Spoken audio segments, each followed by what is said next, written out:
اعوذ باللہ من الشیطان الرجیم بسم اللہ الرحمن الرحیم والصلاة والسلام علی رسولہ الکریم السلام علیکم ورحمۃ اللہ وبرکاتہ۔ آج ہم انشاءاللہ 18واں پارہ پڑھیں گے اور اس میں 2 صورتیں سورۃ المومنون اور سورہ نور مکمل پڑھیں گے۔ سورہ مومنون مکی صورت ہے اور پہلی ہی آیت میں لفظ المومنون آیا ہے جس سے یہ ماخوذ ہے۔ اس سورہ کے بارے میں ایک حدیث آتی ہے مسند احمد میں، حضرت عمر رضی اللہ تعالیٰ عنہ سے روایت ہے کہ رسول اللہ صلی اللہ علیہ وسلم نے فرمایا کہ مجھ پر اس وقت ایسی آیات نازل ہوئی ہیں کہ اگر کوئی ان کے معیار پر پورا اترے تو یقیناً جنت میں جائے گا، یعنی آپ نے اس کی ضمانت دی، اور اس موقع پر آپ نے ابتدائی جو 10 آیات ہیں اس سورت کی وہ تلاوت کی۔ تو یہ صورت مومنین کو کامیابی اور فلاح کا ایک جامع چارٹر دیتی ہے اور عبادات، معاملات، ایمان اور اخلاق کے کردار کی تعمیر کے لیے ایک بہترین نصاب ہے جو اس میں ہمیں دیا جاتا ہے۔ تو صورت کا آغاز ہوتا ہے بسم اللہ الرحمن الرحیم، قد افلح المؤمنون، کہ یقیناً فلاح پائی ہے ایمان لانے والوں نے، اور پھر آگے ان کی صفات بتائی جاتی ہیں۔ سب سے پہلے ہم فلاح کو دیکھیں کہ فلاح سے مراد کامیابی ہے، ایسی کامیابی جو دنیا اور آخرت دونوں پر محیط ہو۔ اور ایسی کامیابی کن لوگوں کو ملے گی؟ ان کی جو صفات یہاں پہ بتائی گئی ہیں، سب پہلی صفت ہے کہ اپنی نماز میں خشوع اختیار کرتے ہیں، یعنی نماز ان کی جو ہے کے اندر اللہ تعالیٰ کا خوف، اللہ کے آگے جھکنا، عجز و انکساری، اور نماز کی جو ایک اچھی شکل ہے اس کے اندر نظر آتی ہے کہ ان کی نماز اطمینان سے پڑھی جاتی ہے اور خشوع، اللہ کا خوف اس کے اندر غالب ہوتا ہے۔ دوسری ان کی صفت بتائی ہے کہ وہ لغویات سے دور رہتے ہیں۔ لغویات ہر فضول، لا یعنی لا حاصل چیز، جن باتوں یا کاموں کا کوئی فائدہ نہ ہو، تو مومن کی یہ صفت ہے کہ وہ ایسی چیزوں کی طرف توجہ نہیں کرتے اور ان سے دور رہتے ہیں۔ اور مومن کو اپنی ذمہ داری کا ہر وقت احساس رہتا ہے اور اسے معلوم ہوتا ہے کہ دنیا ایک امتحان گاہ ہے اور اس امتحان گاہ میں وہ اپنا وقت ضائع نہیں کرتا۔ اگلی صفت ان کی بتائی ہے کہ زکوٰۃ کے طریقے پر عامل ہوتے ہیں، یہ نہیں کہ زکوٰۃ دیتے ہیں۔ زکوٰۃ کے طریقے پر عامل ہونے کا مطلب ہے کہ تزکیہ کا فعل کرنا، مال کا تزکیہ بھی کرنا اور اس کے ساتھ ساتھ اپنے آپ کو بھی پاک کرنا اور دوسروں کو اور معاشرے کو پاک کرنے کی خدمت بھی انجام دینا، اس کو تزکیہ کا فعل کہا جاتا ہے۔ تو زکوٰۃ کے طریقے پر عامل ہوتے ہیں، پھر اپنی شرمگاہوں کی حفاظت کرتے ہیں سوائے اپنی بیویوں کے اور ان عورتوں کے جو ان کی ملک یمین میں ہوں، کہ ان پر محفوظ نہ رکھنے میں وہ قابل ملامت نہیں۔ تو اس سے مراد کیا ہے کہ اپنے سطر کی حفاظت کرتے ہیں، اپنے جسم کے قابل شرم حصوں کو چھپا کر رکھتے ہیں، عریانی اور فحاشی سے پرہیز کرتے ہیں، اور یہ کہ صنفی معاملات میں وہ اپنی شخصی آزادی نہیں برتتے، اللہ کے احکام کے مطابق چلتے ہیں اور قوت شہوانی کے استعمال میں بے لگام نہیں ہوتے۔ پھر اس کے بعد فرمایا کہ اپنی امانتوں اور اپنے عہد و پیمان کا پاس رکھتے ہیں۔ امانت اور عہد و پیمان ہم پیچھے بھی پڑھ چکے ہیں، یہ دونوں مومن کی صفات ہیں۔ وہ اللہ تعالیٰ کی طرف سے جو بھی ذمہ داری ہے ان کے اوپر عائد کی گئی ہیں ان کی بھی پابندیاں کرتے ہیں اور تمام معاملات دیانتداری کے ساتھ انجام دیتے ہیں، اور جو عہد کیے جاتے ہیں معاشرے میں، آپس میں یا اللہ کے ساتھ، اور حکومتوں کے عہد و پیمان سب اس کے اندر شامل ہیں، ان کا پاس رکھتے ہیں۔ اپنی نمازوں کی محافظت کرتے ہیں۔ آخر میں دوبارہ یہ صفت آتی ہے، یعنی نماز سے بات شروع ہوئی کہ نماز میں خشوع اختیار کرتے ہیں، نماز اچھے طریقے سے پڑھتے ہیں، اور نماز کی حفاظت میں یہ چیز شامل ہے کہ ہر وہ چیز جو نماز کو خراب کرنے والی ہے اور نماز کی تاثیر کم کرنے والی ہے اس سے بچتے ہیں، اور نماز کی جتنی شرائط ہیں ان کو پورا کرتے ہیں، جسم پاک، کپڑے پاک، وضو ٹھیک طرح سے کرنا، سکون اطمینان کے ساتھ نماز پڑھنا، صحیح وقت میں پڑھنا، اور اس طرح کہ اللہ تعالیٰ کے ساتھ ملاقات کر رہے ہیں اور اللہ کے سامنے حاضری ہے۔ تو نماز گویا وہ عمل ہے جس نے ہر چیز کو گھیرا ہوا ہے اور وہ اس کی پابندی بھی کرتے ہیں اور اس کا خیال بھی رکھتے ہیں۔ تو ایسے لوگوں کے بارے میں فرمایا کہ یہ جنت میں جائیں گے اور جنت الفردوس پائیں گے۔ اس کے بعد اگلے جو رکوعات آتے ہیں سورہ مومنون کے، اس میں آیت نمبر 12 سے 22 تک انسان کی تخلیق اور اس کی مختلف منزلیں اور مراحل کا تذکرہ کر کے موت اور زندگی بعد الموت کی حقیقت بیان کی گئی ہے، اور پھر اللہ نے اپنی کچھ نشانیاں بیان کی ہیں، آسمان، سیارے، ستارے، بارش، میوے، غلے، سبزیاں، مویشی، دودھ، اور ان ساری چیزوں کا ذکر کر کے اللہ نے توحید اور آخرت کی طرف متوجہ کیا ہے۔ آیت نمبر 23 تا 53 میں مختلف انبیاء کا ذکر ہے۔ حضرت نوح علیہ السلام سے شروع ہوتا ہے، سابقہ انبیاء اور ان کی قوموں کے تذکرے اور انہوں نے جو سلوک ان انبیاء کے ساتھ کیا اور پھر ان کا جو انجام ہوا، یہ سب کچھ بتا کے نبی کریم صلی اللہ علیہ وسلم اور صحابہ کرام کو تسلی دی جا رہی ہے۔ اور جس طرح سے قریش مکہ نبی کریم صلی اللہ علیہ وسلم کو تنگ کر رہے تھے اور مذاق اڑاتے تھے، اس کا باقاعدہ تذکرہ کیا گیا کہ اسی طرح باقی انبیاء کو بھی تنگ کیا جاتا تھا اور ان کا مذاق اڑایا جاتا تھا، لیکن آخرکار اللہ کی نصرت آئی اور نبی کامیاب کامیاب ہوئے اور وہ قومیں جو تھیں وہ ہار گئیں۔ تو پے در پہ جو رسول آتے رہے، پیغام پہنچاتے رہے، ان کا تذکرہ کرنے کے بعد حضرت موسیٰ اور ہارون علیہ السلام کا، حضرت مریم علیہ السلام، حضرت عیسیٰ علیہ السلام کا تذکرہ ہے، اور سارے انبیاء کا تذکرہ مکمل ہونے کے بعد آیت نمبر 51 اور 52 میں انبیاء کی 2 صفتوں کو بیان کیا گیا ہے کہ ہر نبی پاکیزہ اور طیب شخصیت کا مالک تھا، حلال اور پاکیزہ چیزیں وہ کھاتے تھے جو ان کے لیے اللہ تعالیٰ نے بنائی تھی، اور ان انبیاء کی دعوت کا پیغام ایک ہی تھا، اور ان کی تکمیل خاتم النبیین صلی اللہ علیہ وسلم قیامت پر ہوئی، اور اس امت کو امت واحدہ کی صفت بخشی گئی۔ یہ امت جو ہے یہ نظریے کی بنیاد پر وجود میں آئی ہے، اور اس میں رنگ، نسل، زبان، جغرافیہ اس کی راہ میں حائل نہیں ہو سکتے، یعنی اصول تو یہ تھا، لیکن بد نصیبی سے آج اس امت میں عرب، عجم اور دوسری ہر طرح کی تفریقات ہیں، اور ان کے اندر وہ جو صفت واحدہ تھی وہ نظر نہیں آ رہی۔ پھر اگلی آیات جو چوتھا رکوع شروع ہوتا ہے کہ اہل ایمان کی صفات بیان کی گئی ہیں، اور کہا گیا کہ اہل ایمان جو ہے وہ بھلائیاں کمانے میں سرگرم ہوتے ہیں، اپنے رب کی خشیت سے دلوں کو آباد رکھتے ہیں، اللہ کی آیات پر ایمان لاتے ہیں، شرک سے بچتے ہیں، اور ایک بڑی صفت ان کی بیان کی گئی ہے کہ وہ یہ نہیں کہ کچھ کر کے اور اس کے بعد فخر کرتے ہیں یا مطمئن ہو جاتے ہیں کہ بس یہ اب تو ہم بخشے بخشائے ہیں، بلکہ یہ کہ اللہ کے راستے میں ہر چیز کھپانے کے بعد اس کے سامنے حاضر ہونے کے تصور سے ڈرتے رہتے ہیں، اور وہ سمجھتے ہیں کہ ہمارے اعمال قبول ہوئے کہ نہیں، اس کے بارے میں فکر مند رہتے ہیں۔ اس کے مقابلے میں اللہ سے غافل لوگوں کا حال یہ ہے کہ وہ عیاشیوں میں پڑھ کے سب کچھ بھول جاتے ہیں، اور اللہ کی آیات کا مذاق اڑانا ان کا مشغلہ ہے، اہل حق کا راستہ روکنا، انہیں پاگل قرار دے کر مذاق اڑانا، یہ ان کی خصوصیات بن جاتی ہیں۔ تو ایسے لوگوں سے اللہ تعالیٰ بے خبر نہیں ہے،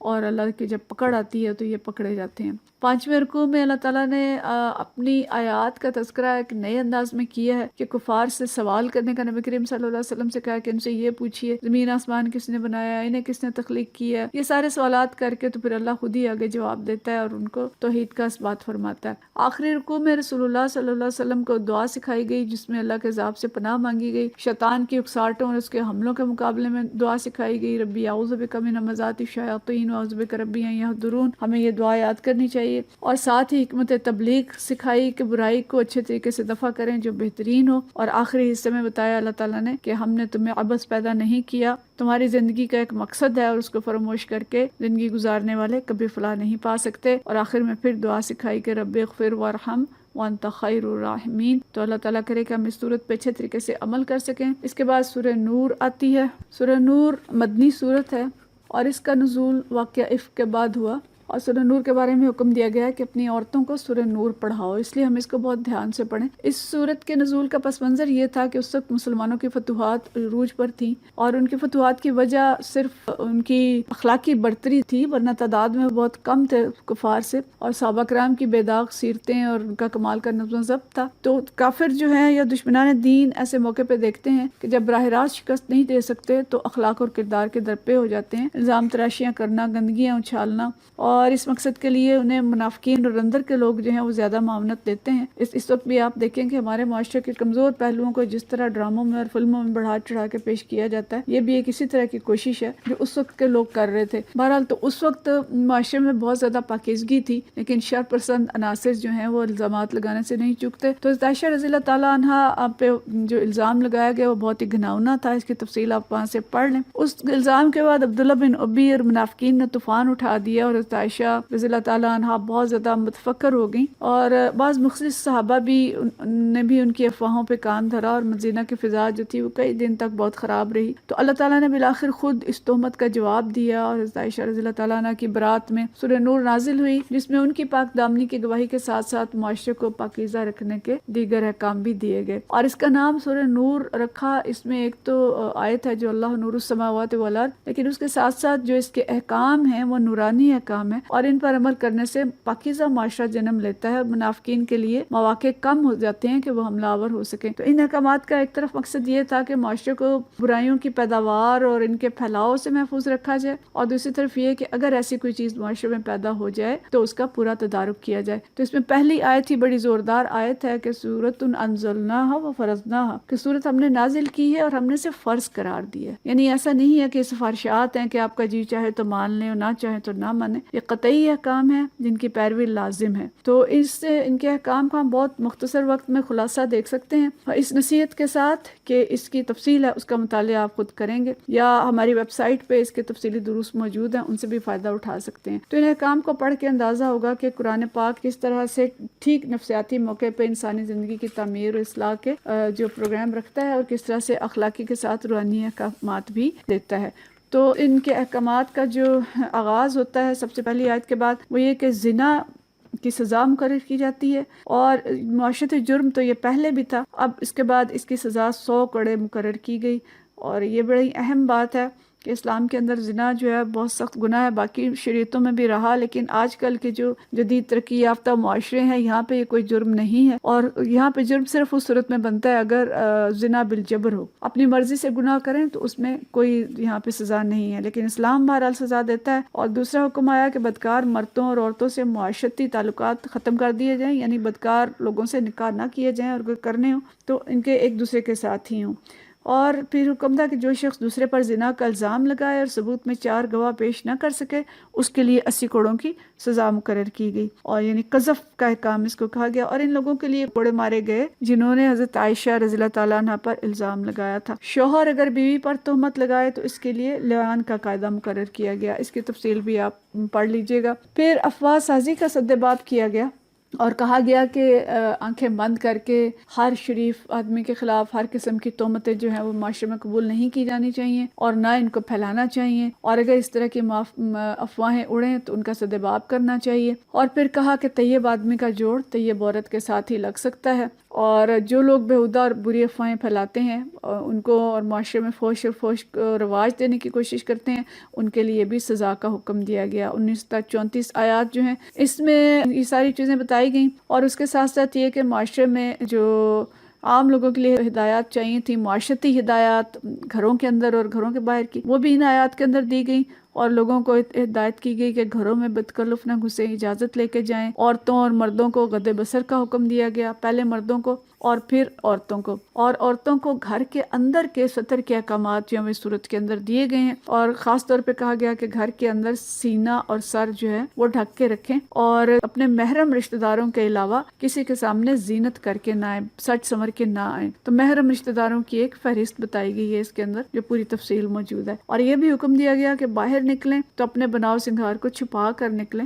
بلکہ جو بجنے والے زیور ہیں وہ بھی نہ پہن کے نکلیں۔ اور آخر میں فرمایا گیا کہ مومنوں مل کر اللہ سے توبہ کرو، توقع ہے کہ تم فلاح پاؤ گے۔ اسی کے ساتھ معاشرے میں عورتوں اور مردوں کے بن بیاہے بیٹھے رہنے کو ناپسندیدہ قرار دیا گیا، اور حکم دیا گیا کہ غیر شادی شدہ لوگوں کے نکاح کیے جائیں، حتیٰ کہ لونڈیوں اور غلاموں ان کی بھی شادی کی جائے، ان کو بھی بن بیاہ نہ رہنے دیا جائے۔ دیکھیں کہ ڈیلیڈ میرجز جو نقصان پہنچاتی ہیں، ہمارے معاشرے میں صرف تحریکیں چل رہی ہیں کہ شادیاں دیر سے کی جائیں، لیکن اللہ کا حکم یہ ہے کہ جو جوان ہو جائے اس کی جلد شادی کر دو تاکہ معاشرہ گناہوں سے بچ سکے۔ پھر لونڈیوں اور غلاموں کی آزادی کے لیے مکاتبت کی راہ نکالی گئی کہ انہیں آزاد کیا جائے، اس کے معاہدہ کر کے تو انہیں آزادی دی جائے۔ لونڈیوں سے کسب کرانا اور ان سے کہہ بگری کروانا جو تھا وہ ممنوع قرار دیا گیا۔ اس کے بعد آیت نمبر 35 تا 46 جو آیات ہیں جن کی وجہ سے اس سورت کا نام سورہ نور ہے، اور جس میں فرمایا گیا کہ اللہ نور السماوات والارض، کہ اللہ ہر نور اور ہر روشنی اور علم اور ہدایت کا منبع ہے، اور اس سے کٹ کر کوئی روشنی نہیں ہے۔ ایمان ہی روشنی ہے، اور قرآن اس کا ذریعہ ہے جو قلب نبی صلی اللہ علیہ وسلم پر نازل ہوا، اور اس نور سے فائدہ اٹھانے والے وہ مومنین ہیں جو ایسے گھروں میں رہتے ہیں جن کو بلند کرنے کا حکم اللہ نے دیا ہے، اور جنہیں تجارت اور خرید و فروخت اور کوئی بھی مصروفیت اللہ کی یاد سے غافل نہیں کرتی، اور ان کے دل قطب نما کی سوئی کی طرح اللہ کی طرف متوجہ رہتے ہیں۔ دوسری مثال ان لوگوں کی ہے